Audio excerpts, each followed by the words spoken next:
Hello বন্ধুরা, দেখতেই পাচ্ছ আমি কিন্তু চলে এসেছি শ্রীভূমির সেই মোড়টার এখানে।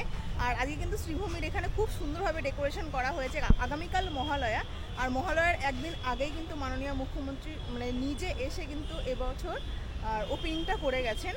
তো অলরেডি অনেক প্রোগ্রাম ছিল যেখানে আমি অ্যাটেন্ড করতে পারিনি, আমি অলরেডি লেট। আর এলেও হয়তো অনেক প্রবলেম ক্রিয়েট করতো, হয়তো ঢুকতে পারতাম না, ইচ্ছে করেই হয়তো বলতে পারো যে আমি লেটে এসেছি। কিন্তু A to Z সম্পূর্ণটা আমাদের তোমাদের সঙ্গে শেয়ার করার চেষ্টা করবো। আই হোপ কি আজকের ভিডিওটা খুব বেশি ভালো লাগবে। তো চলো শুরু করা। এবছর যেমন শ্রীভূমির সামনে সুন্দর একটা গেট করা হয়, এবছরও কিন্তু করা হয়েছে। আর এই যে গেটটা করা হয়েছে, তোমরা জানো যে শ্রীভূমির এবছরের থিম হচ্ছে বালাজি মন্দির। সে কারণেই কিন্তু এই বালাজি মন্দিরের আদলেই কিন্তু গেটটা করা হয়েছে। আর এই দিক দিয়ে সুন্দরভাবে ডেকোরেশন করা হয়েছে। এই সামনে যে স্ট্যাচুটা আছে তার সামনে দিয়ে দেখো কি সুন্দরভাবে ডেকোরেশন করা হয়েছে। আমার তো বিশেষ করে এটা খুবই ভালো লেগেছে। আর এটা কিন্তু অরিজিনালি কাশফুল দিয়ে কিন্তু সাজানো হয়েছে। তো চলো এবার আস্তে আস্তে সামনের দিকে এগোনো যাক। একদম কিন্তু সামনে চলে এসছে, ওই সামনেই কিন্তু আছে হচ্ছে শ্রীভূমির প্যান্ডেলটি। আর তার সামনেই দেখা এত সুন্দরভাবে ডেকোরেশন করা হয়েছে, যদিও কার্পেটও পাতা হয়েছিল।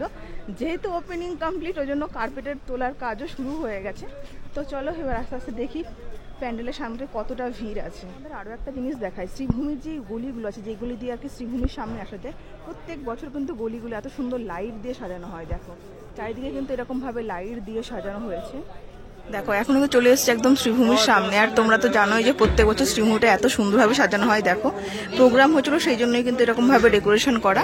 আর এই হচ্ছে মন্দিরটি, মানে বালাজি মন্দিরের আদলে যে তৈরি হয়েছে প্যান্ডেলটি, সেই প্যান্ডেলটি দুর্দান্ত কিন্তু দেখতে লাগছে। দেখো এখনই দেখো এই হচ্ছে শ্রীভূমির প্যান্ডেলটা, তোমাদের একটু জুম করে আমি দেখাবো।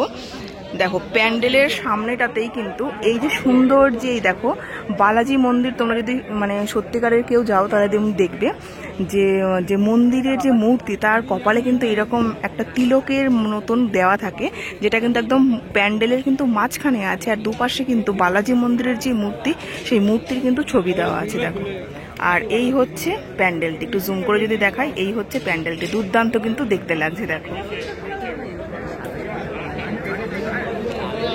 আরও একটা কথা বলে দিই, দেখো একটু জুম করে দেখালে আশা করি তোমরা বুঝতে পারবে। ভেতরে দেখো অরেঞ্জ কালারের কিন্তু একটা পর্দা দেওয়া আছে। কারণ কি বলতো, মায়ের মুখ কিন্তু এখনো পর্যন্ত রিভিল করা হয়নি। আগামীকাল মহালয়া, আর মহালয়ার দিনই কিন্তু সন্ধ্যে 7টার পরে কিন্তু মায়ের মুখটা দেখানো হবে।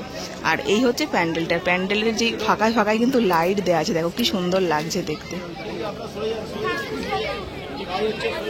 দেখো ভেতরটা দেখায় যদি, ভেতরটা হচ্ছে এইরকমটা হয়েছে, খুবই কিন্তু সুন্দর লাগছে কিন্তু দেখতে। যদিও মায়ের মুখ তো এখন অবধি ওপেন নয়।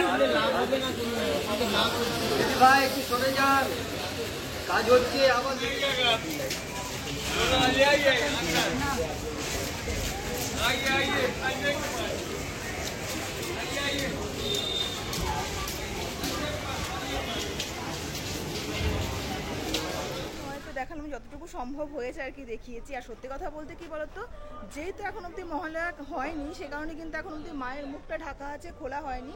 আগামীকাল মহালয়ার দিনই কিন্তু মায়ের মুখ ওপেন হচ্ছে। তো আমি কিন্তু যথাসাধ্য চেষ্টা করব সর্বসাধারণের সঙ্গে ঢুকে মায়ের মুখটা তোমাদের সঙ্গে শেয়ার করার জন্য। আর ভেতরটা চেষ্টা করলাম যতটুকু সম্ভব তোমাদের সঙ্গে শেয়ার করার। এক ঝলক দেখে তো ভালো লাগলো। আসলে ভেতরে ঢুকতে দেওয়া হচ্ছে না একটাই কারণে, কারণ ভেতরে কিন্তু কাজ চলছে। তো যেটুকুই সম্ভব, যেটুকু চেষ্টা করেছি, যেটুকু পারলাম তোমাদের সঙ্গে শেয়ার করলাম। ভিডিওটা কেমন লাগলো অবশ্যই তোমরা কমেন্টে লিখে জানিও। যদি কিছু ভালো লাগলে লাইক অবশ্যই করো, চ্যানেলে নতুন হয়ে থাকলে চ্যানেলটাকে সাবস্ক্রাইব করে রাখো নতুন নতুন আরও অনেক ভিডিও পেতে। চলো আজকের মতো তোমরা সেইটুকুই, সবাই ভালো থেকো, সুস্থ থেকো, টাটা।